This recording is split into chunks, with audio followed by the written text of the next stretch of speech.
Tiene su micrófono cerrado. Gracias.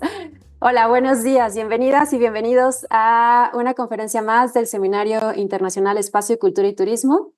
En esta ocasión tenemos el gusto de compartir esta conferencia con la Universidad de Indiana, el Instituto de Geografía, la Escuela Nacional de Ciencias de la Tierra y la Universidad Autónoma de Querétaro. El seminario surge a partir de la inquietud de poder difundir temas de investigación relacionados con el territorio, con la cultura y con el turismo de forma internacional y dar principalmente voz a mujeres que realizan esta investigación y jóvenes investigadoras. El día de hoy nos acompaña Becky Liu-Lastres, a quien presentaré un poco después. Y bueno, dentro del seminario tenemos diferentes actividades como son talleres para apoyo a estudiantes tesistas de diferentes niveles, licenciatura, posgrado. También tenemos un grupo de investigación en el que realizamos diferentes investigaciones de estas temáticas y obviamente las conferencias y los congresos que organizamos a partir de la UNAM. Y bueno, el día de hoy nos acompaña la Universidad Autónoma de Querétaro, que también nos va a contar un poco sobre el programa que ellos manejan, que es la licenciatura en negocios turísticos y de recursos naturales y culturales. Hola, muy buenas tardes a todos. Buenos días a todos, ya dando de tardes. Pues agradezco mucho la oportunidad, la colaboración que se llevó a cabo en esta oportunidad que tuvimos con la UNAM, con la maestra, la pinche Becky Liu. Les agradezco mucho por la oportunidad. Realmente creo que es una necesidad ya hacer la actualización en todo este desarrollo tecnológico que tenemos. Porque ya como que yo siento que el tema de clases, muy aula o como muy privadas o muy cerradas dentro de las universidades, creo que pues ya es un tema del pasado. Desde la pandemia creo que ahí fue una gran oportunidad que tuvimos de digitalizar todo y de acercarnos más a un área desde perspectiva académica, hacer enlaces, vinculaciones e interrelaciones con otras universidades. Entonces yo agradezco mucho la oportunidad. Yo sí les comento, aquí la licenciatura en negocios turísticos, específicamente está enfocada mucho al tema de negocios, está muy relacionada con temas de emprender, de innovar, de dar como que la mejor opción en temas de sustentabilidad, desarrollo económico, financiero, en proyectos que se puedan llevar a cabo desde la perspectiva de turismo. Y la de gestión de turismo cultural y natural, pues lleva un poco esta misma relación, pero sí se enfoca más como al tema de la preservación del patrimonio cultural, natural, dar visibilidad a zonas o culturas que luego pues no tienen este conocimiento, ¿no? Esta oportunidad o estos enlaces para dar esta conexión a lo que es el mundo en general. Entonces yo creo que es una gran oportunidad poder estar aquí y también pues dar voz a estas dos licenciaturas que yo creo que son muy importantes, más en la zona que nos encontramos. Creo que es muy importante. Gracias.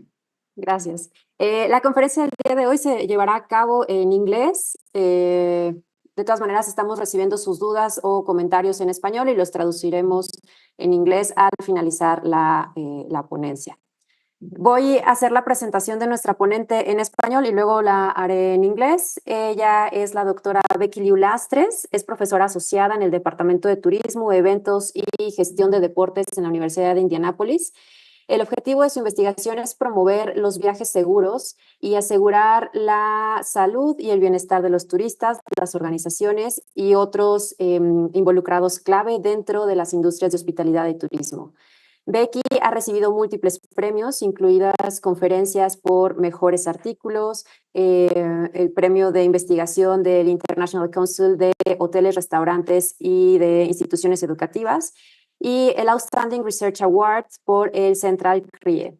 Su experiencia incluye riesgos y crisis, la comunicación de riesgos y crisis, seguridad y seguridad de turistas y el rol de social media en turismo. Ella está dedicada en la práctica y el conocimiento de estos campos y, bueno, obviamente en contribuir a mantener experiencias y prácticas turísticas mucho más seguras y resilientes.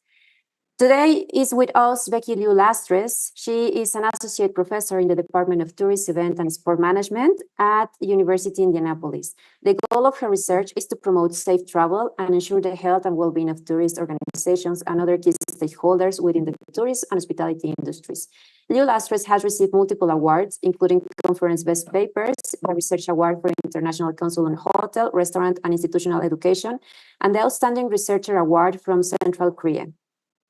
Her expertise includes risk and crisis communication, tourist safety and security, and the role of social media in tourism. She's dedicated to advancing knowledge and practice in her field, contributing to safer and more resilient tourism practice. And today we have the honor to have her in our seminar with a talk, Navigating Career Choices and Employee Wellbeing During the Pandemic Era, Challenge and Opportunities. Thank you, Becky Liu, for being here with us. Now it's your turn. Thank you, Griselda. Thank you, Marco. Thanks for inviting me to this webinar. It's a great honor to be here and share some of my research.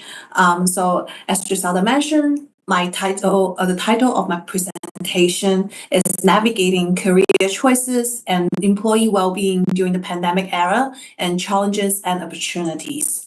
So just a little bit about me. I come from a global background as well.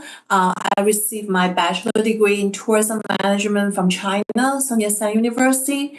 And then I went to the United States, received my master degree from Clemson University and my PhD degree from the University of Florida.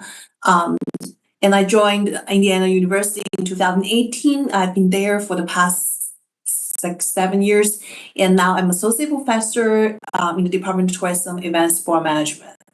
My overall research agenda really concerns about risk and crisis communication and management, and I look at health, safety, and well-being of multiple stakeholders, so including like tourists, organizations, and our internal stakeholders, such as employees that we're going to talk about in today's talk. So today's presentation is mostly about employees' career choices and their well-being during the pandemic.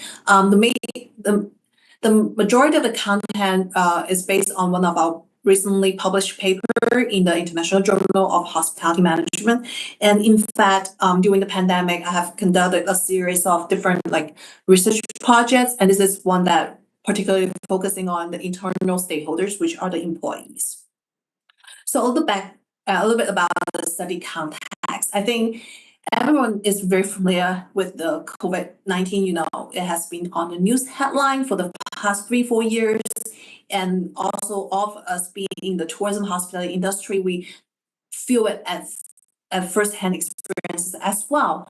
And just similar to other regions, the United States is one of the regions that has been severely impacted by the pandemic. A lot of report shows that the impact of the pandemic is 9 times more severe than the 9/11 attack, and also around 70% of the hospitality and tourism employees were either laid off or furloughed. Furlough means their jobs were suspended, they were not getting paid, even though their position was being kept. And even after the pandemic, when the restrictions were lifted, nearly 3 million jobs were lost. So it means that these positions were not reinstalled and they were unable to return to the previous positions. And besides, the severe shocks that brought by the pandemic, the industry has also encountered multiple talent crises, such as the Great Resignation, such as the quiet quitting. So we have been facing a labor shortage since the pandemic. So this is very interesting. So we're facing a very complex situation here. On the one hand, we do not have all the jobs reinstalled right away because of the pandemic. They were furloughed, they were laid off, but the jobs were not posted. On the other hand, at the frontline positions, we have a hard time to fulfilling this position because so many people left and did not return to the industry after the pandemic. And as you see on the right-hand side, it shows you that the pandemic could be set tourism back, the whole industry back by losing probably $1 trillion income. So so it has been very complicated. Even though the restrictions were lifted, it was not looking that well for a long time. And particularly for the employees who work in the industry, they already have faced so many problems. They have been dealing with stress, burnout, substance abuse, and a lot of damages to well-being and high turnover rates. So these are challenges that exist even before the pandemic. And because of the pandemic, a lot of these things have been worsened. So, for example, there's a growing number of employees being reported to use substance at work, have experienced like extra stress, mental stress. So they have been facing a lot of challenges related to not only the job, but also like mentally on top of the jobs. And in the meantime, what's happening at the big society, we have some new trends like gig economy. Say people are not like young people, they are not really settled for a stable job. They're not like looking for going to work 9 to 5 or like taking shifts. They want to do gigs. So that means they will take jobs for like TaskRabbit, take jobs from like Snift, like Instacart. They want to own their own time. So this is really impacting the industry as well, because they were having a hard time finding people to fill this permanent exempt positions, because a lot of those younger population are driven into the gig economy. There's also another trend called quiet quitting. I don't know if that's happening in Mexico as well, but it has been very, very popular since I think 2022 in the States. That means people are just doing their bare minimum. Like if you ask me to serve table, I'm just gonna go serve table. I'm not gonna do anything extra. I'm not gonna go like, greet the customers nicely or like anything extra. They're not going to do it. They just do the bare minimum. This can be very problematic because for tourism and hospitality industry, we largely rely on human interaction, right? When you go to a restaurant, when you go to a theme park, when you go to like a attraction, you wanted to have this excellent service who go above and beyond. But now the new trend is I am not doing what's more than in my job description. So if you ask me to wait table, I'm just gonna wait table. I'm not gonna do anything extra. So that really challenged the quality of the service because they're not willing to do extra as before. So that's another thing that affecting the industry. And lastly, we have this great resignation trend that's happening in the also 2022, 2021, 2022 have become very popular. They just want to quit. A lot of people just quit their jobs and I don't know, to do gigs or other jobs, and they just stop working. So this is also another trigger for the talent crisis that faced by the industry, because a lot of people quit and we're just unable to fill the workforce. So with everything presented here, a lot of these trends, it happened between the pandemic, but because of what people experienced during the pandemic, it really makes it worse. So like quiet quitting, great resignation has always been seen as like outcome of like damaged employee well-being. They feel like when the employees, psychological needs, well-being are not well satisfied, they're more likely to withdraw from work and even turn over. So now that it's just not like individual phenomenon anymore, it's become a trend. Even at a society level, at a collective level, it has become very noticeable. And a lot of people, of course, blame pandemic for all these things, but we should know that the pandemic might be the catalyst, but it's not really the real cause for all the things. So the industry, has been facing a lot of challenges with the employee, as I mentioned, especially individual employees struggle a lot with this, difficulty situations. However, if you go look at the literature, it tells a different story. We don't see crisis as all bad, because some of the scholars, when they look at the crisis experience, they look at other things that happened, like 2008, the financial crisis in the States, similar to that, they think that crises are unique opportunities to bolster employer-employee relationships. So because the employers and the employees went through this hard time together, so they have a special bond between them. So they grow more trust and loyalty towards the employee. Therefore, after the crisis, like when things settle back, they actually tend to perform better, and also they become more loyal because we went through this difficulty together. We went through this difficult time. We went through all this, ups and downs together. So we're like really, really tight and really, really bonded. So that helps with resilience, because when another crisis comes, this group of people are more likely to stay with the employees. So from the literature, it's very different from what we see in the data and from what we see in the general trends, like the great resignation, like the quiet quitting. They actually suggest that if we make good use or take advantage of the situation, this can be a very unique opportunity for us or for the business and organization to cultivate resilience, to drive for more service excellence. So you see, when you look at the general trends, and when you look at some of the literature, there's complex, competing views, right? Some people say, oh, we're really suffering, we're really struggling. But on the other hand, some people say, no, we actually can make advantage of the situation. So that's actually what is really driving this study.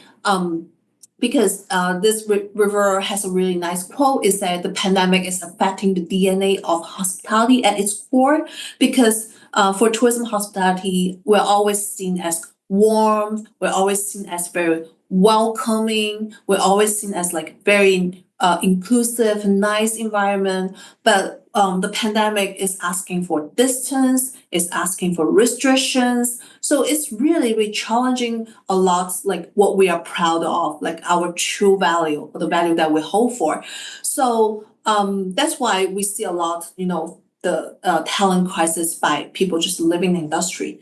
So the purpose of this study is really to look at how did they cope with the pandemic? How did this experience affect their career decisions? So did these employees decide to stay within our field? Did they leave? How they deal with all these challenges and what this experience, this whole crisis did to them. So this is the whole purpose of the study. So to do that, I did look at a little bit theory. It was driven by two theories. The first one is called stress coping. It's about transactional model of stress and coping that explains how people deal with stress, because the pandemic is a stimuli that suddenly attacked the society, attacked the industry. So it caused a lot of effects, right? It caused a lot of stress, not only just financial, but on top of that has mental health. So the first step is really to understand how did this group of people, employees, live with these experiences. And then when we do the stress and coping, we always come up with some coping strategies. In between, you face a stimuli, and then you do a primary appraisal. That means you're trying to interpret and comprehend the situation. So you're trying to think of ways to deal with it. And then you will do the second appraisal. That means you do an evaluation of what the resources you have, how can you address these problems, and then you come up with a strategy. That's the coping. And what is very interesting here is that after you get a hand or handle the situation temporarily, sometimes people do a reappraisal. That means you reflect on what you have learned. And then in this specific context, it reflects how people reconsider their career, because we want to use this model combined to get them together. So by looking at the stress and coping model, we will understand how the employees live these experiences, right? How they face all these challenges and how they deal with these challenges, and what the strategies that they came up with to deal with these challenges. And in the meantime, as we say, we are very interested in knowing how these experiences affect their career choices. That's why we bring another theory called career construction theory. This is mostly using career consulting, kind of helping people to find where is their professional path, what will be the right way for them to build their career. So we kind of combine this theory in the reappraisal process, because what we see is that a lot of people, when they reflect on this experiences, their career decision changes. So that's why we bring the perspective of career construction to helps to understand how this crisis experience affect their career decisions. So to actually conduct the analysis, we use a qualitative approach. We use this approach called transcendental phenomenology, which goes down one's experience into essential constructs. So it's most like a post-positive approach. So basically, we interpret the whole experiences, but we break down to key constructs. So It's a qualitative approach, but it's kind of like match the encounters, match the key points with the construct, which is kind of like similar to the post-positivism approach. So we do 31 semi-structured interviews. So we're looking at the residents who of the United States. We're looking at people who have at least 1 year of full-time working experiences in the industry. So we're not looking for part-time workers or temporary workers. We're looking for people who already kind of started like a career in the field. We also wanted to make sure that they were working in the industry at the beginning of the pandemic. So we want to make sure they experience the entire pandemic rather than like in the middle of it or like coming in the end. We want to make sure we were able to find a group of people who are actually experienced this whole pandemic situation. So we use a snowball and purposive sampling method. As you see, we outlined all the criteria here. We started with our own professional network on LinkedIn. So that's how we initially recruit our participants. And then we ask our participants to refer to other participants as well. Once we see like no new themes emerge from the preliminary data analysis, we stop the data collection. And with the data, we do a thematic analysis. That means that all the data are transcribed, and then one researcher review all the transcripts, and then based on the constructs from the coping and stress coping models and the career construction theory, we were able to outline some of the key constructs. And we highlight all the key, the sentences, the words that are interested, and then we match them. So that's we do the thematic analysis. So a little quick look at the results. So we total have like probably like the average is 31 years old, and I think the average length of industry experiences is about 9 years. So that means this group of people we recruited mostly relatively young. They kind of like have been in the field for a little bit, per like 9 years-ish, so that's like emerging. So the majority are female, and most of them are single without children. And when you look at the career choices, this is a very interesting part. So around 1/3 of them, like 30% of them, remain employed in the same organization throughout the pandemic. So it means that from the starting to the end, they stay in the same organization. They did not leave, they did not look for a new job, just stay there. And around 40% of the participants returned to them after being laid off or furloughed. So at the beginning of the pandemic, when things went wrong, they were like laid off, they were like furloughed, they didn't, but they returned back to the tourism hospitality industry as soon as the restriction lifted, as soon as like more companies are looking for talents. So part of the reason they didn't go back to the previous one could be like the previous one has closed the business, or but they just went back to the field right away. We also see around 1/3 of them change their career direction. So they just completely left. They did not want to work in tourism hospitality anymore. So this is very interesting because looking at the outcomes, you see we do have what the literature say and what the report says, right? We have people stay in the same company the entire time, did not plan to leave. And we have those who left and came back right away. And we also actually are losing a small group of people who decided not to come back again. So the first research question is looking at how they cope with the crisis, right? How they deal with the stress, how they deal with the situation. So that's why we use the stress coping model to look at how they deal with all the challenges brought by the pandemic. So very interesting. So the first step is they're trying to comprehend the situation. So they're trying to understand what's happening. Although the stay-at-home executive order was not issued until like March or I would say May, April that year, but in the beginning of the year, a lot of participants already noticed the changes. So they already saw there's like a declining number of people coming in. They see fewer and fewer restriction in hotels, less and less like international travelers to hotels. So they kind of already noticed that something was wrong. So that's how they get a hint of the situation. Even before the pandemic got really bad and, all the executive orders in place, the industry changes is already highly noticeable for them. So along with the declining performance of the situation, they start to worry about their employment. They start to think that they're getting less shifts. They're getting less income. So that's directly cause stress for them because that really challenged their financial well-being.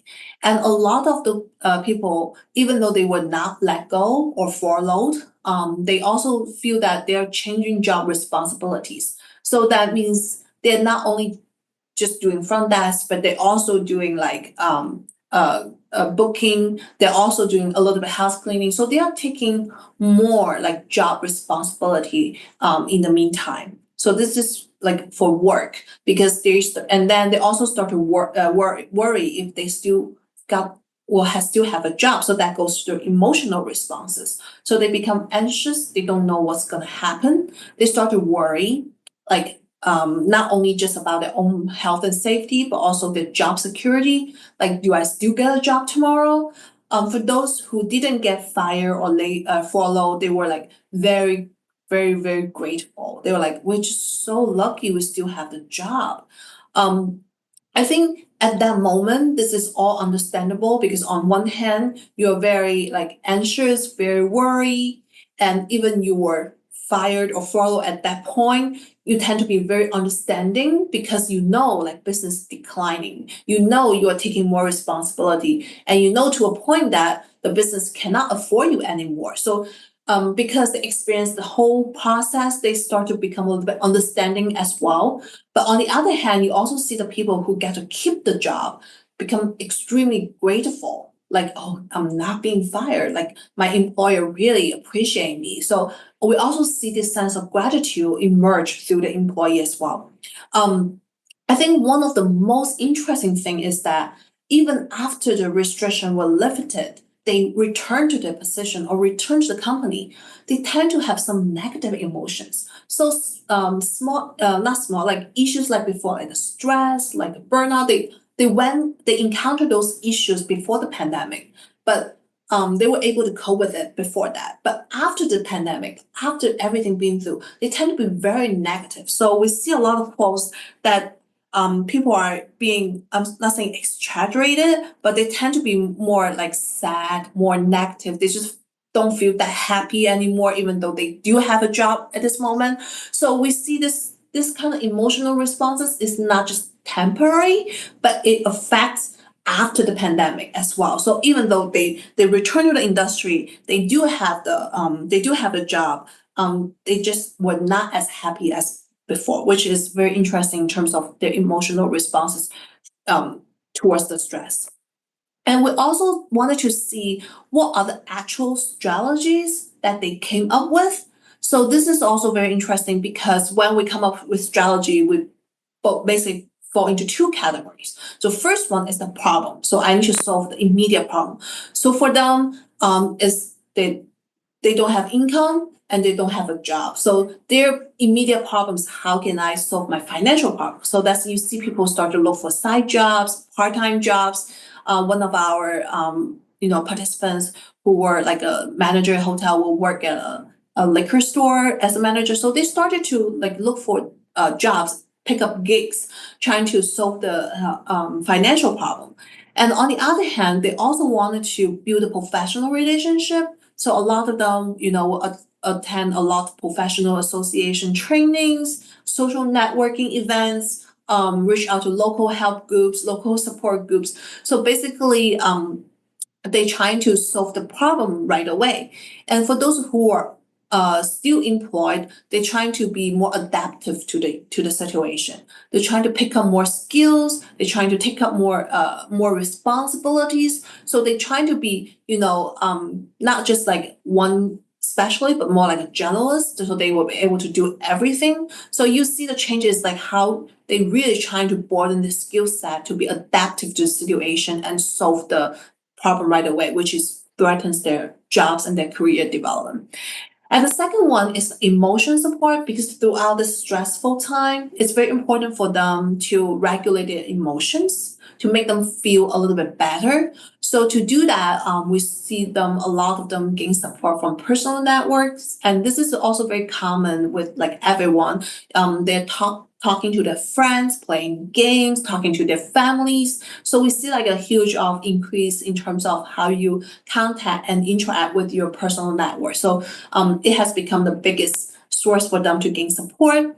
And we also see a growing number of them trying to, involve in leisure recreation opportunities. They will like walk outside, participate in leisure activities, trying to be more relaxed, trying to get to like regular emotion to feel better, trying to make the positive out of the situation. So they're trying to, regulate their emotions. So because our study was done probably like 2022, that's like in the end of pandemic and everything's kind of like going back to normal. So we also see some of them actually reflect and reset. That means they really reflect on what happened during the past 2 years.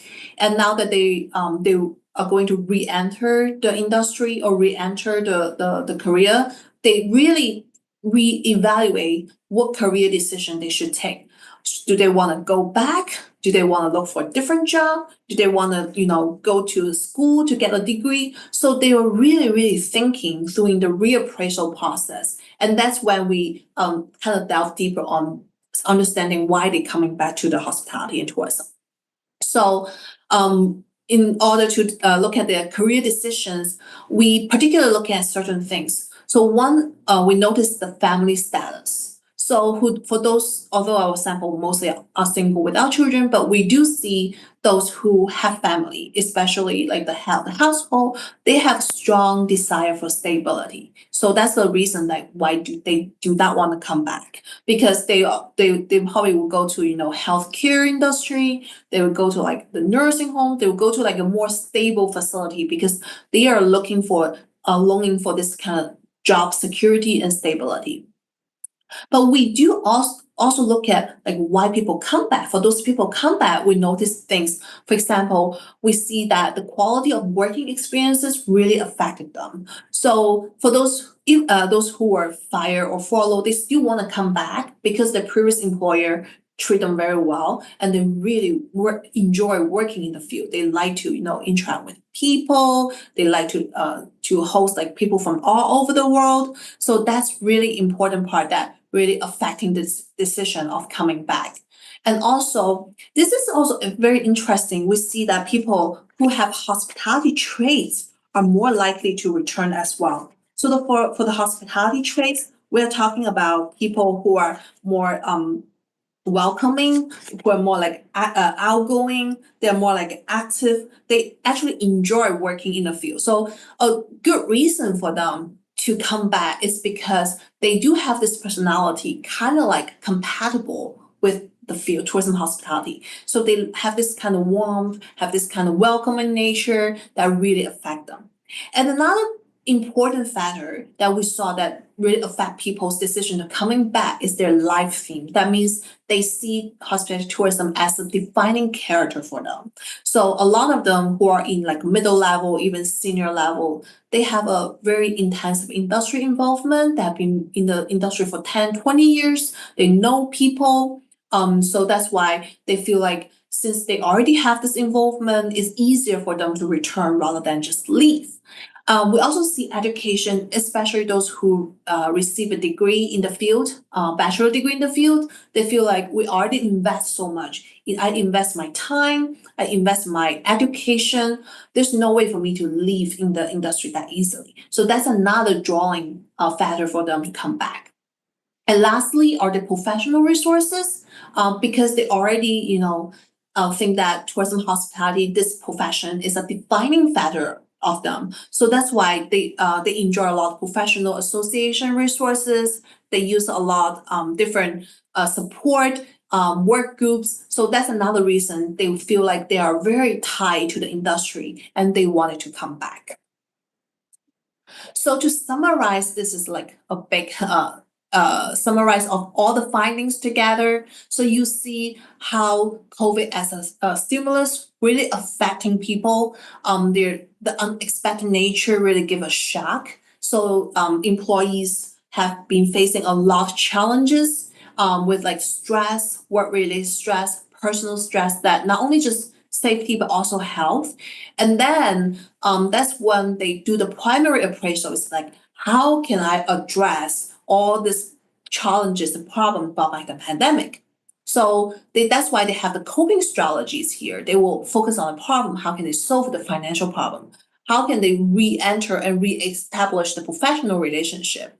And for career adaptability in this way as well, like how can I solve this problem while still remain relevant for my profession? So that we see they will try to do temporary jobs, to do like adjust to different working environments, taking on different job responsibility. They're really trying to focus on how can I temporarily solve the problem that caused by my job security issues.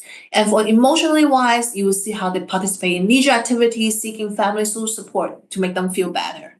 And after all these things were temporarily solved, restrictions were lifted, they were given the opportunity to re-enter, they really reflect on what they think. So that's why they see this as a very great learning experience. They understand how important resources are for them to restructure their career, to restructure their resources. And they also have an empathy feeling for the employer as well. That's why they wanted to come back and do have this like strong bond with the industry. And when they go to Korea, they're really thinking of if they want to stay, return, move, or leave.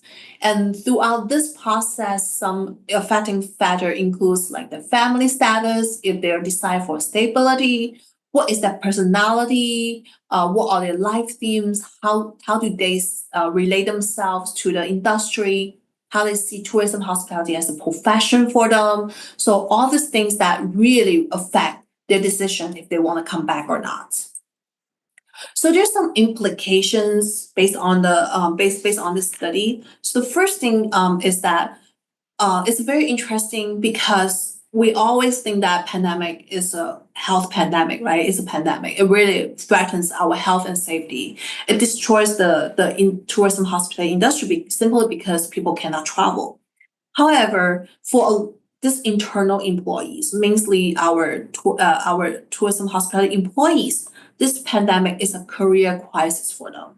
Career crisis in terms of they need to reevaluate if this is a career path they should pursue, to reevaluate if they should continue, investing in this industry, if they should further their professional career in this field. So it's just a health pandemic, but for them, it's probably like a life-changing point to reevaluate everything related to their career and profession.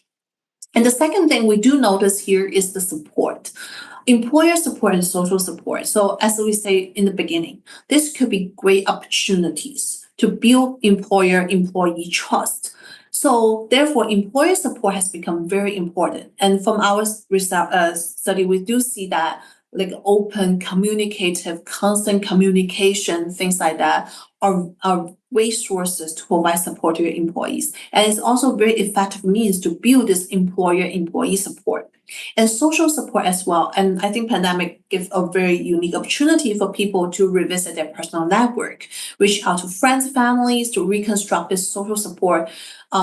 So realizing that you are not alone, but you're supported and well loved by your family and friends. So this is another like important lessons for like a lot of individual personal growth.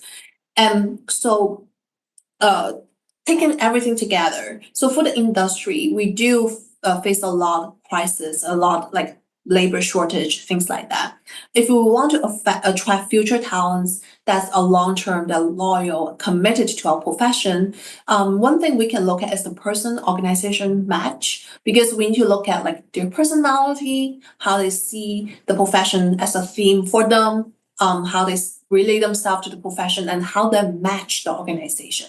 So nowadays, it's not just about like what we can get as companies, but more like how we can co-develop, how we can co-grow, how can we benefit each other. It's like a mutual benefit relationship. That's what's like making more sense. And also, in the meantime, open and transparent communication has been found as a key to building this kind of connection and to kind of like increase the match between the person and organization. So lastly, before you ask me questions, I do have some reflection questions for everybody to think about. It's like, how has the pandemic affect you both personally and professionally? And thinking of your decision to pursue the career in your chosen profession, what are the top reasons? Do you feel like the findings and results are relevant to your own career choices? Do you feel like, for example, like the theme, like the traits, like the investment, or all things also speak to you as well? Like, do they are also factors that affect your decision to pursue a career in your chosen profession?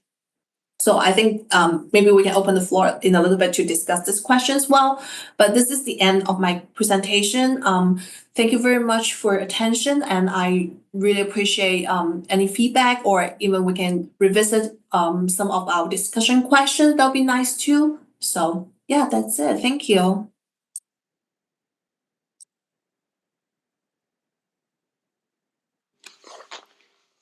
Thank you very much, Dr. Lucy.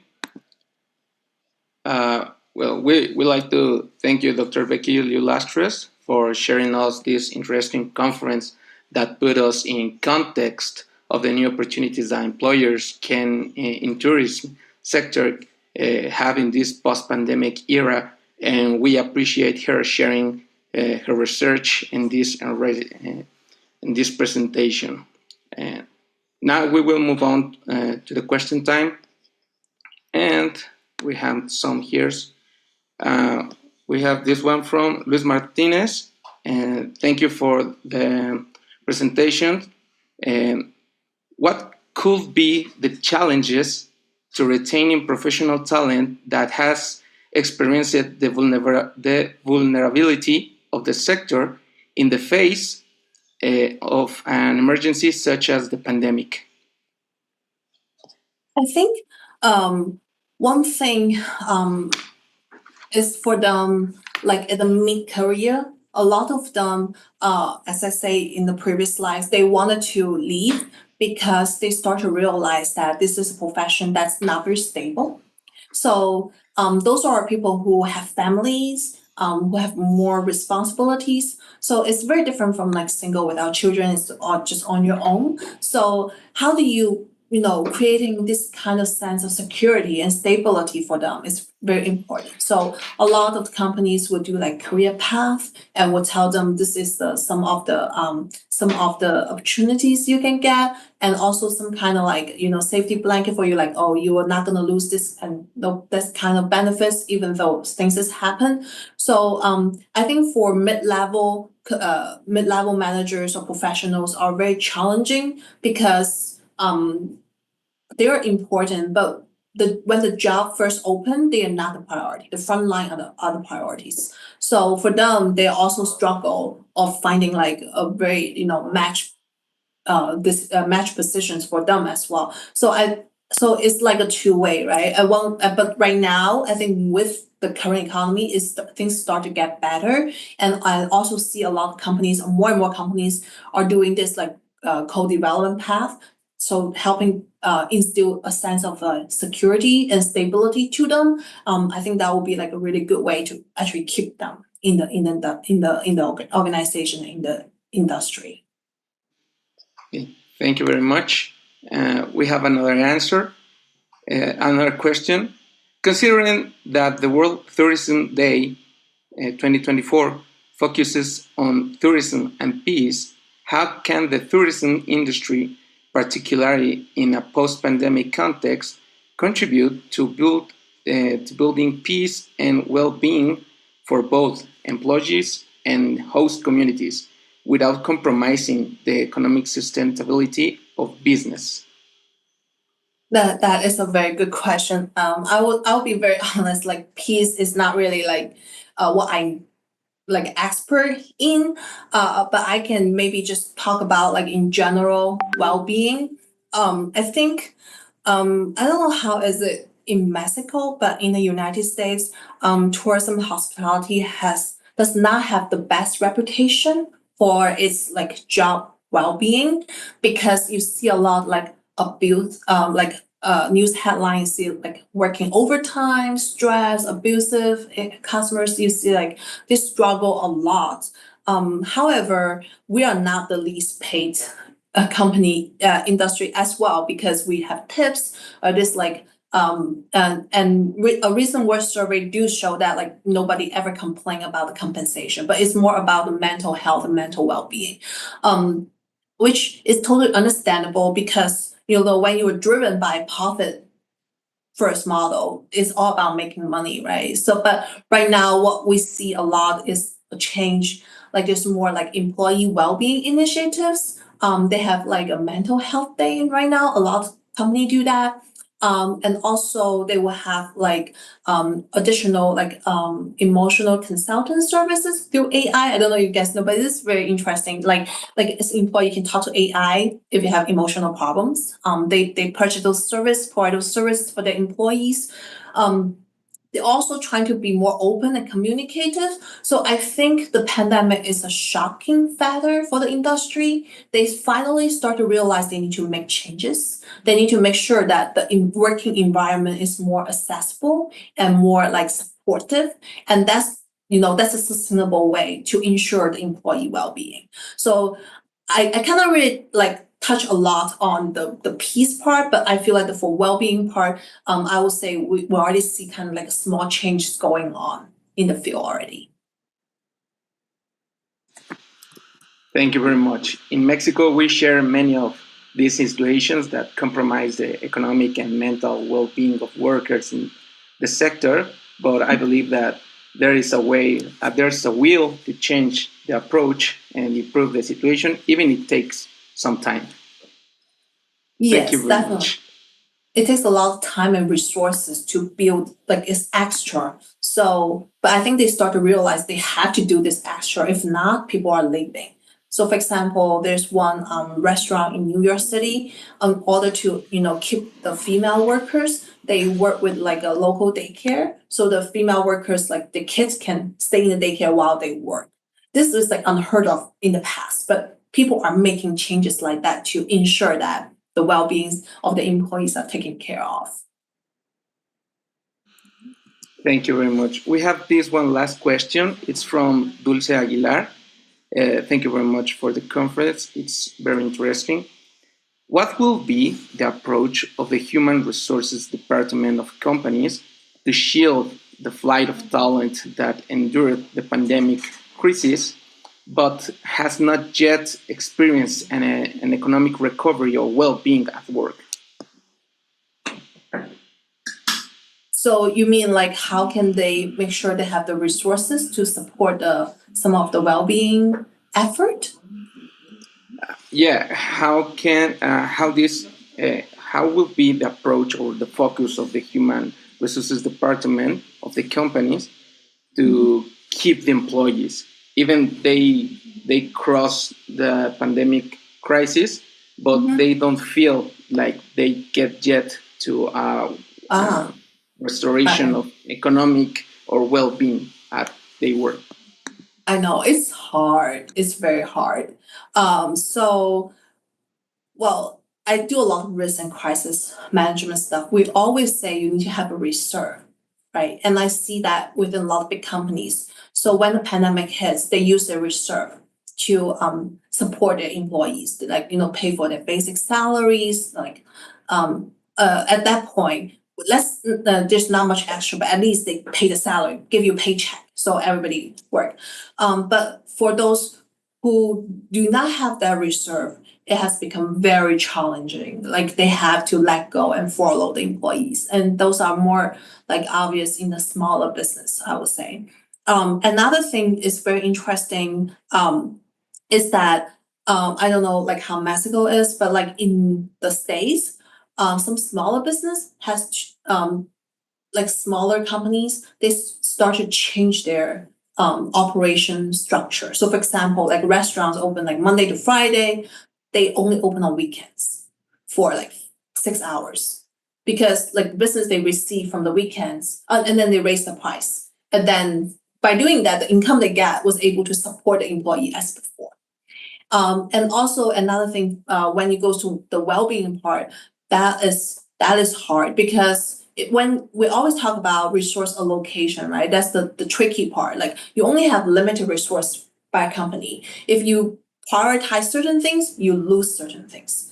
So that comes to you is like, as you know, the company, what matters to you the most is to get back to your feet as soon as possible or keep a group of resilient and loyal employees. So you keep them, you went through this difficulty time together, but you allocate most of the resource to them. Or you just, ignore them and then, get as much as business you could while you are facing the risk of like losing service quality and things like that. But another thing that's very interesting, I just want to add, is with AI and with technology, a lot of frontline employees are being replaced by robots. Like we have like robot delivery, like a robot cook, chef. So I don't know if this is gonna be a main trend, but if we, by investing like new technology like that, can save our costs, does that mean that we will have more resources to support our human employees? So that's like another thing, that trends like currently going on. But I think it's very important to talk about like company culture, budget priorities, because it all goes back to how you relocate your resources. So it's a very, I think it's like an act of balance. Like how can you balance the interests and needs from different stakeholders in different parts? That's a huge issue that it's not coming to the future. It's something that we are living right now in the present, and we need to abort. I think that the effort, going back to the question, I think that the effort comes from both sides, from employee and employers. Although the leaking of talent cannot be avoided as it is, but I think it's getting some work, and that's good. Mm-hmm. And that's good.